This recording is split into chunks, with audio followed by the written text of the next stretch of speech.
When working with colored pencil, you can control value quite easily, not only by varying the pressure you put on the pencil to allow more or less of the whiteness of the paper to show, but also by adding black to your colors. Have your value plan beside you, whether you're working with marker or colored pencil, so that you can refer to your plan and properly tint and shade your colors.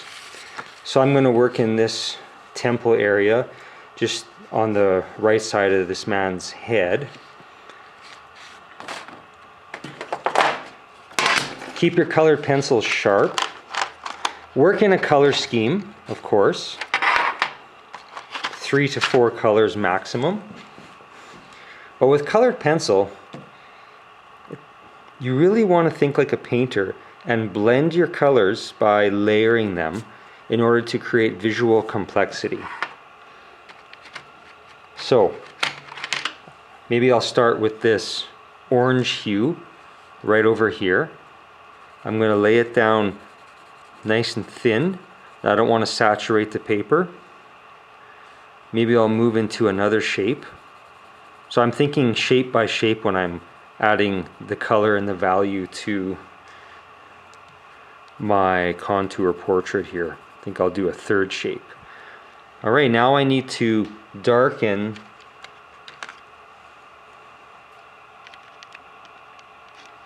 the shapes, because based on my value plan, all of these shapes that I'm working in right now are like a middle to a middle dark value. So I'm going to layer another color on top here. I'm going to layer some of this cinnamon color. Now this shape, I notice, gets pretty dark, so I'll layer the cinnamon color. This shape does too. But now I'm going to branch off, and I'm going to use some green, some fairly dark green, in this shape only.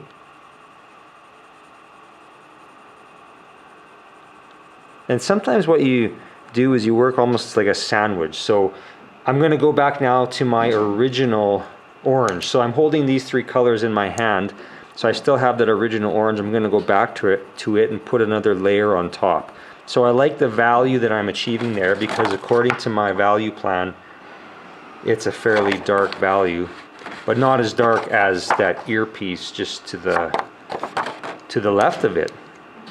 So actually maybe I'll throw some of this orange into that earpiece just to show you how I might approach that really dark value of the ear. And then I'll add some of this cinnamon. Okay, but I'm going to go back over here, and how can I darken that little shape even more? Maybe some indigo or some dark blue. So again, I'm just adding thin layers at a time. I don't want to oversaturate the paper. So that's nice and dark. Maybe while I'm at it, I'll add some of this indigo to this ear shape, because I know that it needs to get fairly dark. I can still see evidence of that orange peeking through, so I like the complexity that I'm achieving with these by layering these colors. I'm going to use this red-brown color and add a little bit to this piece. I just like the warmness of this color, being that this is skin. Maybe I'll add a little bit over here and onto my earpiece. So layering with thin layers. It's like painting. And I'm really being careful to control the pressure I put on the pencil. Notice how I haven't added any more colors to this middle shape, because I need it to stay that middle value.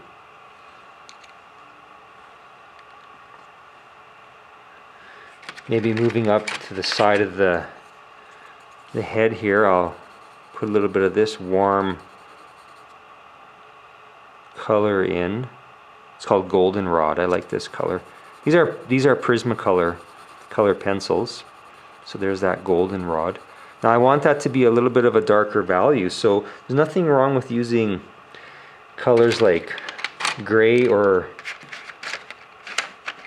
like a charcoal gray to darken some of the hues that you put down. Now I noticed that I don't have one though, so I can think more almost you know, scientifically, like okay, or in terms of artistic science, like complementary colors. So we know that complementary colors create neutral grays. So goldenrod's kind of an orangey color, so maybe I will go on top of that with this blue, but it's already, it's called peacock blue, and it's kind of a low intensity blue. Keep your colored pencils sharp. Sharpen. Just the little hand sharpener is what I'm using here. Okay, so going over top of this goldenrod with this peacock blue, just a tiny bit, just feather touching that shape. And then again with the goldenrod, because I still want it to look kind of orangey. So that's one way that I can achieve a lower intensity and a darker value, because I don't have a gray colored pencil. Okay, now I need to deepen the darkness of some of those other shapes. So don't forget about the one color that darkens all of the colors so effectively, and that's black. But just be careful with your blacks. Put them on a little bit at a time. Put it on a little bit at a time, because you can always add more black, but it's hard to take it off the paper once it's down on the paper. So layering colors, creating some nice visual complexity, because I can still see evidence of the layers. But I really want to emphasize that you follow your value plan. And of course you can make little changes along the way. You're the artist, so you can take the liberty to do that. Okay, so when I'm working with colored pencils, it's like I have a mitt full of them in my left hand, and I just keep switching back and forth with my right hand, putting down the hues that I want, creating visual complexity by layering my colors, but also controlling the value of the color by allowing the whiteness of the paper to show through, or by pressing a little harder to cover the whiteness of the paper, and of course by adding black.